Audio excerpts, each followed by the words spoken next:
5:30 বজাত আকৌ এটা মেছেজ পাইছিলোঁ, মই ঠিকে আছোঁ, ভালে থাকিব বুলি দিছিলে। তাৰপৰা পোৱা নাই।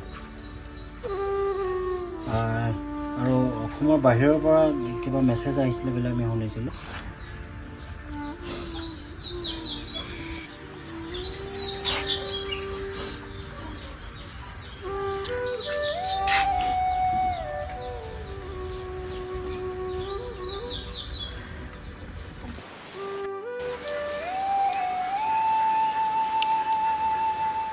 মোৰ লগতেই স্কুল গৈছিলে। মই নাদৰ চাইটিঙত ইয়াৰ পৰা ঘৰৰ পৰা স্কুটিত মোৰ লগতে গ'ল, গৈ নাদৰ চাইটিঙত নামি ভাইটি সেইফালে গুচি গ'লগৈ,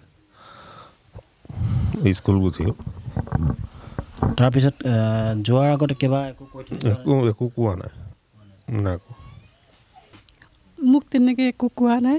আগদিনাখন গধূলি সি কৈছিলে, মা মোৰ বহীকেইখন কিনি দিবা। তাৰপৰা পিছদিনাখন ৰাতিপুৱা কৈছে সি, মা মই আজি পাপাৰ লগতে স্কুটিত যাম নাদৰ চাইটিঙলৈকে। মই ভাবিলোঁ তই কেলৈ যাওঁনো পাপাৰ লগত, মা ভাড়াটো বাচিব যে মই সেইকাৰণে যাওঁ এনেকৈ বুলি কৈ কিনে গুচি গ'ল। আৰু কৈ গৈছে যে মোৰ আজি দেৰি হ'ব মা, মই কম্পিউটাৰ কৰি আহিম এনেকৈ বুলি কৈ ল'ৰাটো ওলাই গ'ল। আজি 5 দিন ধৰি একো উত্তৰ পোৱা নাই। যিমান পাৰে আপোনালোকে সহায় কৰি ল'ৰাটোক মোৰ ওচৰলৈ আনি দিয়ক। আমি মুখ্যমন্ত্ৰী ডাঙৰীয়াকো যেন সেৱা জনাইছোঁ, তেওঁ যেন যিমান পাৰে ল'ৰা ছোৱালীটোক মোৰ ওচৰলৈ আনি দিয়ক যেন। মেছেজ এটা জখলা মানুহৰ পৰা দিয়া হৈছিলে, দোকানীৰ পৰা ক'ল্ড ড্ৰিংকছ খাই বোলে তেখেতে 5টা মানত সন্ধিয়া, আৰু তাৰপৰা ৰাতিপুৱা 5:30 বজাত আকৌ এটা মেছেজ পাইছিলোঁ, মা মই ঠিকে আছোঁ, ভালে থাকিব বুলি দিছিলে। তাৰপৰা পোৱা নাই।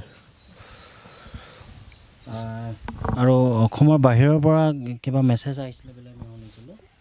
অসমৰ বাহিৰৰ পৰা ৰাতি 12টা বজাত এটা ফোন আহিছিলে। ফোনটো আহোঁতে ককায়েকে ধৰিলে। ককায়েকে ধৰি মানে সেয়াৰ পৰা ফোন কৰিছে, কল কৰি ঘৰত কোন কেনেকৈ আছে সুধিছে। ডাঙৰ ল'ৰাটোৱে তেতিয়া মানে সুধিলে, ৰূপাংকৰ হাইকিয়া বুলি সুধিলে, তেতিয়া মানে থু গয়া হাই বুলি ক'লে। তো সেই মেছেজটো নম্বৰটো পাই লগে লগে থানাত যোগাযোগ কৰিলোঁ। থানাই যোগাযোগ কৰি কিনে তাৰ পৰা ইনফৰ্মেশ্যন লৈছে তাত ঝাৰখণ্ডত, লৈ কিনে সেইজন নহয় বুলি এতিয়া হেৰি কৰিছে, স্বীকাৰ কৰিছে। এতিয়া আপোনালোকে আৰক্ষী বা মুখ্যমন্ত্ৰীক কি আহ্বান জনাব পিতৃ হিচাপে? তেওঁলোকে ল'ৰাটোক যেনেধৰণে কিবা এটা কৰি হেৰি কৰি দিব লাগে আৰু